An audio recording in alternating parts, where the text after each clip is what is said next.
Hello, my name is Frida, and I'm here to give a short presentation about what I'd like to do for my FMP in the third year. As everyone, I've been through several interesting projects during my 2 years at uni.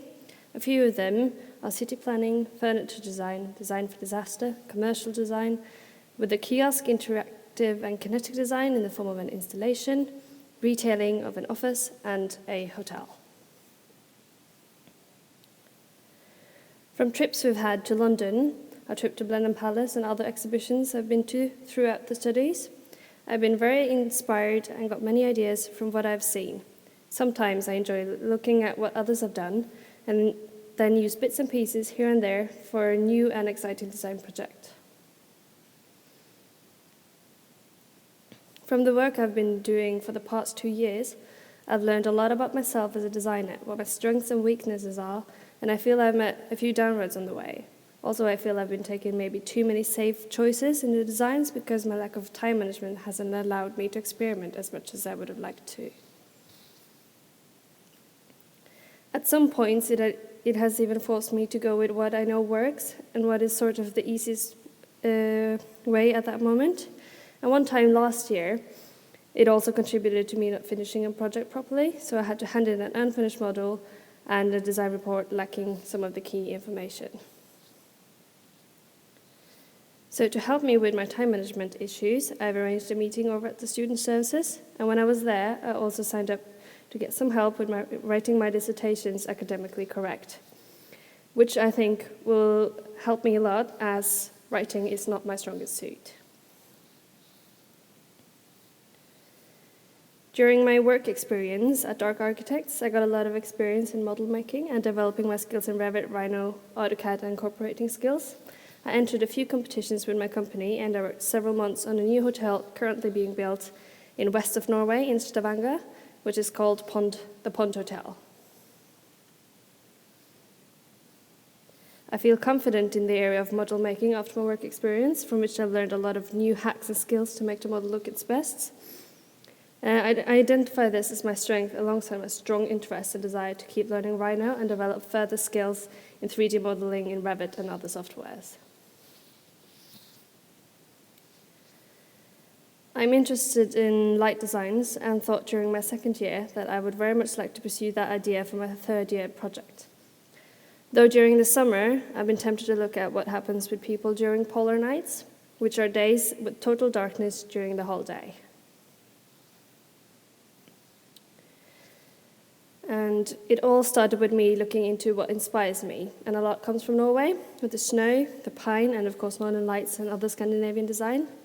Northern Lights leads to north of Norway, which leads to polar days and polar nights. Polar days are days during summer with sun all day and night, which then led to other questions. Like, how do people cope? How does it affect the body? During polar days, we have blinds to get darkness when we want to sleep.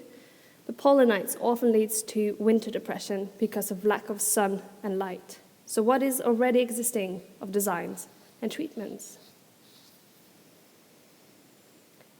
So I've been thinking to myself, is there anything I can do as a designer to help people escape the depression or at least make people aware of it? Can I show what it does to you through a design or how to avoid it? Can I show symptoms? Are lights and prescribed medication the only solution? It's not only the lack of light that affects you, but also that you get too tired to go outside and do any kind of exercise. From experience, I know yoga can help both the body and mind, which could be interesting to do some research into, incorporate movement with lights in a way. Then the next question is this a possible research area? I'm intrigued and interested, but is it realizable for a project done here in England and Bournemouth? As polar nights only occur above the Arctic Circle or the Antarctic Circle, a design made specifically for polar nights wouldn't be feasible.